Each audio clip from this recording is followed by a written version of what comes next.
The transport ship's cargo bay reeked of death and neglect. Emma pressed her sleeve against her nose as she stepped over broken crates, her boots crunching on scattered grain that had spilled weeks ago. Jack followed close behind, his scanner beeping erratically in the dim emergency lighting. "Contact signature stronger here," Jack muttered, gesturing toward the far corner where shadows pooled like oil.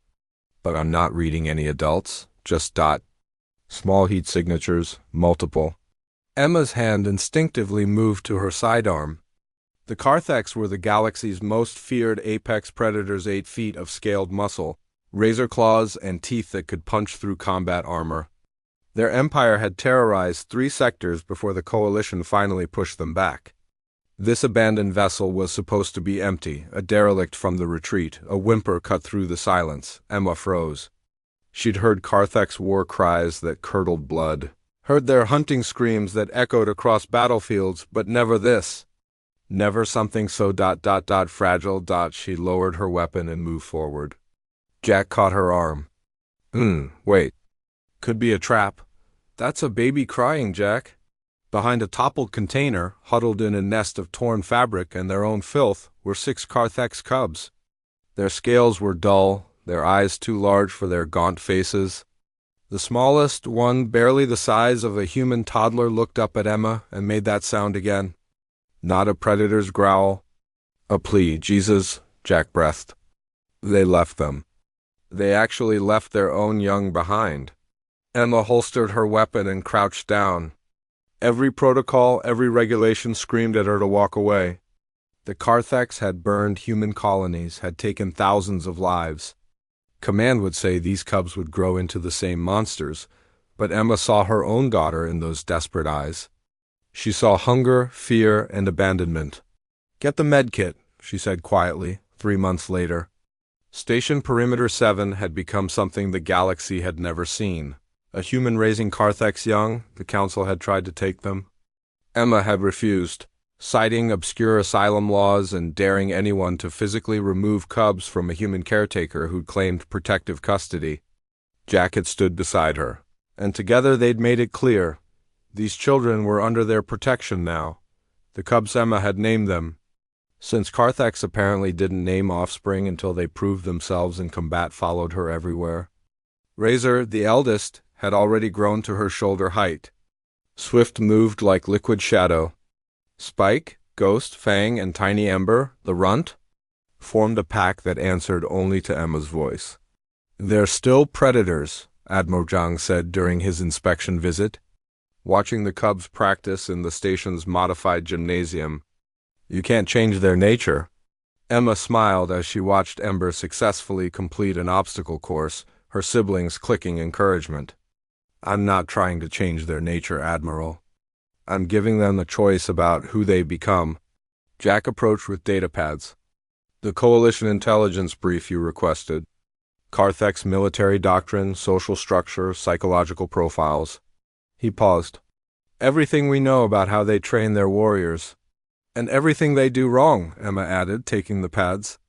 "They abandon the weak, value only aggression, teach through fear and pain. No wonder they left these 6 behind. They saw liability, not potential." She looked at her cubs. They weren't like the Carthax soldiers she'd faced. They laughed, a strange chirping sound. They played. They showed affection. But she also saw their instincts, the way they calculated angles, how they moved as a coordinated unit, the intelligence burning behind those reptilian eyes. "I'm going to teach them to fight," Emma said. "But not like the Carthax would. I'm going to teach them to think, to adapt, to protect rather than terrorize. I'm going to show them that being strong means knowing when not to strike." Zhang frowned. "You're creating something unprecedented. Carthax raised with human values, human tactics." "Carthax raised with love," Emma corrected. "That's the difference. The attack came without warning. A Carthax battle pack, 6 elite warriors, breached the station hunting for the stolen cubs. They expected to find weak younglings, easy prey to reclaim or eliminate. Instead, they found Emma's family. Razor struck first, but not with mindless fury. He used the environment, collapsing a support beam Jack had strategically weakened. Swift and Ghost flanked while Spike provided cover. Fang's calculated strike severed a warrior's weapon harness. Even Ember, still small, used her size to access vents and create tactical distractions.